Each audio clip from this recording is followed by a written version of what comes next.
Hello everyone and welcome back to another video on the channel. Today we're going to be finally talking about bodies. I know I'm a little bit late to the party on this one, but I do really want to talk spoilers on this movie because I've been so excited for this movie. If you've been sticking around my channel for a while, you know that I love the Sundance Film Festival, and so I did a bunch of reviews for like Fresh and Resurrection and other movies like Breaking that haven't yet come out, and I knew I was excited about this movie because after Sundance happened, South by Southwest was right around the corner, and I heard a lot about this movie from A24 that had a lot of buzz coming out of that festival called Bodies, and I tried getting online tickets for that, but I just couldn't get them, and so here we are several months later, and I finally watched this movie after a week of its release, and let me tell you guys, it lived up to all of my expectations. So like I said, spoilers ahead for this movie, so let's just jump right into this one. If you don't know what it's about, essentially it's about this group of friends who of course decide to have a party where they're all coked out in this hurricane in this mansion,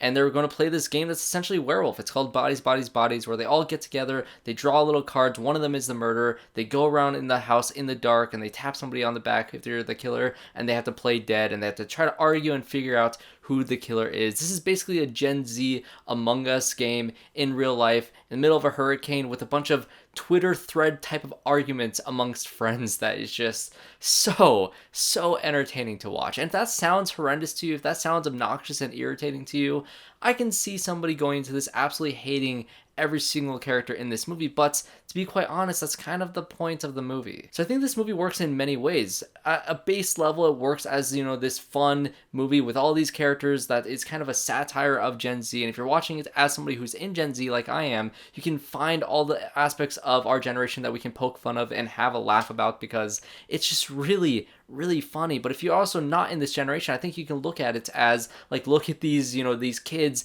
the way that they act and the way that they are, and you can kind of make fun of them for that. And I think it works on all levels in terms of who is watching this movie. But if you just can't get behind characters that are purposefully just kind of, I don't want to say hateable because I loved all of these characters, but they definitely don't have too many redeeming qualities behind them. You're not really watching this movie to get behind a character and root for them to survive because it's a slasher movie and you gotta fight for the person who survives, because this isn't really a slasher movie. It is definitely more of a whodunit. That's why I have my Knives Out poster up, because I love that movie, and this is yet another whodunit that I absolutely loved because of the twists and turns and the way that it goes, and of course the ending, which I will get into in a second. But let's go play by play. Let's see who dies first. And of course, when a movie stars Pete Davidson and it's a movie where people are bound to die, he is of course going to die first. You know, I have a friend at work that I made a bet with when the Suicide Squad was coming out, and I said Pete Davidson is going to last maybe 15 minutes in that movie and then he's going to die. And spoilers for the Suicide Squad, he didn't make it 5 minutes into the movie, so I made $5 from that bet, and I should have bet again for this movie, but I didn't think they were going to kill him off first again in the second movie that I've ever seen him in. And he's just so funny in this movie. He's so funny in this role. There's a great conversation between him and Myha'la Stenberg that was just really funny at the beginning of the movie, where you get to see kind of what their relationship is and what their dynamic is as a duo, as friends, and it was so funny. I was so on board with this character, and of course he has to be slit in the throat by this sword. He is the first one to die, and we're trying to figure out who did this murder. And I think one of the most clever aspects of this movie is the fact that the movie is shot, written, and just kind of portrayed as it's the game itself, as bodies, because whenever, you know, they have one round where somebody doesn't actually die in real life, or in the movie real life, you know what I'm talking about? But there's one game where they all go about, they turn off the lights, they all split up, and the character played by Lee Pace is killed, and, you know, his body's laying on the ground, they're all trying to argue, and they're kind of, you know, it goes very meta in terms of how you play these type of games. If you've played Among Us and you have a friend group that is just, you know each other so well, where you stop kind of accusing each other based on the facts of the game and you start accusing them based off of what you know about them, the meta aspects of their behavior and the way that they talk and their little micro behaviors and facial things or whatever they're doing, that you can call them out on those aspects. That is the type of arguing and bickering that these characters have within each other, which adds a lot of realism, which adds a lot of, you know, aspects of them feeling like real people, feeling like they were friends for a very long time. And you have other characters that haven't been part of this group for a long time, so you have some integral tension that is built there there on its own. And then so when everybody gets together, when somebody yells bodies, bodies, bodies, after they find this dead body, they all get together, they do this bickering meeting, and then they try to vote somebody out, or they try to execute somebody that they think is the killer. Then they all spread out again, and then somebody else's body is found. And that's how the movie plays out. Once they find Pete Davidson's body, everybody comes together, they argue about it, they try to figure out who is the killer. And Lee Pace's character, since he died in the first round in the game, then they go off to find him because he was the only one that was not around when Pete Davidson died. And so they all go, they meet with him, they have another meeting, they start accusing each other. And since there's all this tension, a few characters have knives, Lee Pace's character gets a knife, and he starts threatening other people. And we have the character who was in Shiva Baby, played by Rachel Sennott. She is Alice, and she goes back and forth on so many different allegiances in this movie. She was kind of the Twitter thread character of the movie, which you can find her extremely obnoxious, which at times she definitely was very obnoxious, but I loved the humor that you get out of this. And so she kind of brought Lee Pace's character as the older boyfriend that she met on Tinder, and she starts accusing him of doing all these things because all these circumstances around everything that has happened. And eventually it leads to Maria Bakalova's character killing Lee Pace out of self-defense in order to save Sophie, in terms of her thinking that she was in danger by this character. And so since tensions are high, of course everybody's going to split up because everybody's freaking out, trying to go through their own emotions in their own ways. And Emma, who is the girlfriend of Pete Davidson's character, is going through the most because he was the first one to die. She's just freaking out. She just wants to get out of there.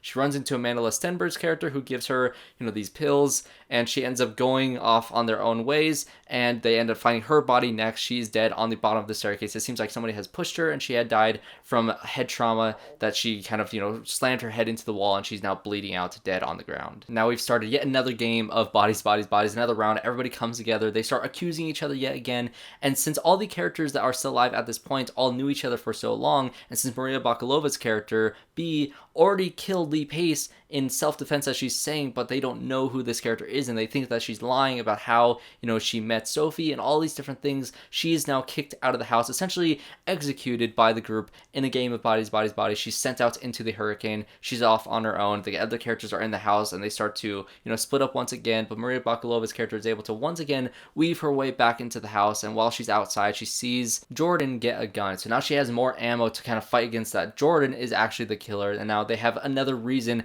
to argue and bicker with each other yet again. And this is when they all come back together. When Maria Bakalova gets back into the house, they start arguing once again. This was one of the funniest moments with Alice's character, because like I said, her being the Twitter thread type character of this movie, which is so entertaining to me, because for one, I love Twitter for the dumpster fire that it is. And so when she is trying to argue all these different things, she has switched allegiances back and forth so many times. When she's threatening and arguing with Jordan for not liking her podcast and all these different arguments, and she's trying to be extremely politically correct in one moment, I was dying laughing in this moment. Like I said, this movie, I wouldn't necessarily call it a horror movie. I think it has some really great suspenseful moments, especially when the first round of bodies, bodies, bodies starts and everything's in the dark and they're kind of creeping around the corners, and Lee Pace's character has like 3 good fake out jump scares in this movie that was consistent with his character, that I thought was pretty funny.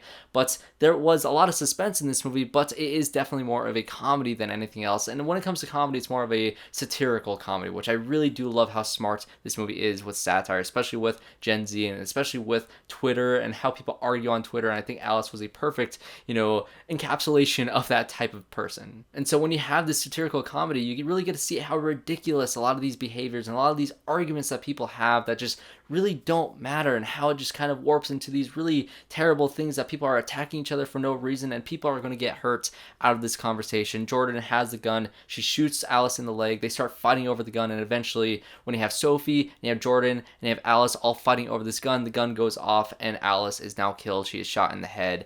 And then everybody once again splits off. They have the arguments and they're trying to figure out who is the next one that is going to die. Since Sophie and B are still in a relationship and they've kind of agreed to kind of, trust each other a little bit more after this whole situation has happened, they kind of go off on their own because they're scared of Jordan, because they think that she is still the killer because she has the gun. She was the killer in the game. She did have the X on her little paper for the game that they started with, and so she is now kind of chasing them with the gun. B is able to get the upper hand over Jordan and actually take her upstairs and throw her off the balcony. And now we just have 2 surviving members left in this group, being the main relationship that we started off the movie with Myha'la Stenberg's character and Maria Bakalova. And so since there's all these circumstances around this movie, them being extremely high on cocaine and they've drank a lot of alcohol and they're just so paranoid with the situation of all these people dying around them. Now there's 2 characters left, and this relationship has been so strained throughout the entire movie, and you really got to just not really even root for this relationship, but you've gotten to know it at a decent point, and you really do think that maybe, just maybe, Sophie has cheated on B with Jordan. They split off once again at this point, and Maria Bakalova gets to go outside and see all the carnage that has happened in this household overnight, and how just all these circumstances has led to this point where Myha'la Stenberg's character now has a gun pointing at her. She's able to get the gun away from her, and she's trying to get those text messages from Sophie because she still does not believe that she did not, have an affair while they were together. And so they're still arguing out. They're fighting over the gun. They're fighting over the phone. And Maria Bakalova finally gets the phone, but it's not Sophie's phone. It's actually Pete Davidson's phone. And so she uses it, unlocks it with his face, and then goes back and unlocks the messages and sees that he was trying to film a TikTok at the time of the original murder. So we're finally getting the point where we're going to figure out who had done the killing all along. And it turns out that Pete Davidson was using this sword to try to pop off a cork like Lee Pace's character did at the beginning of the movie, because he was so jealous of how cool that guy was. And so he's messing with this sword. He's trying to flick it backwards. He's flicking it, and tries to do it the other way. And he slits his own throat, and he killed himself essentially by accident because he was high on cocaine, he was drunk, he was an idiot, and that was the death that sparked everything that happened in this movie thus far. And I'll be honest, as an audience member, I was trying to figure out who did it, and as everything was happening, I was like, they're honestly just kind of killing each other. There's nothing in this situation that seems like there is an outside killer killing a lot of these people. And it felt like maybe there was some random killer that was out to kill Pete Davidson, and they just had to watch everybody else kill each other. There's one character that they kind of talked about was there the previous night that wasn't there, during the entire game of things. So they thought maybe he came back. And I thought maybe that is true. Maybe this random guy did come back, kill Pete Davidson, and just had to watch all these other people kill each other because he didn't really have to do anything. This friendship and this friend group is going to fall apart and kill each other because they're just paranoid. But the fact that it was no one, and the fact that Pete Davidson accidentally killed himself,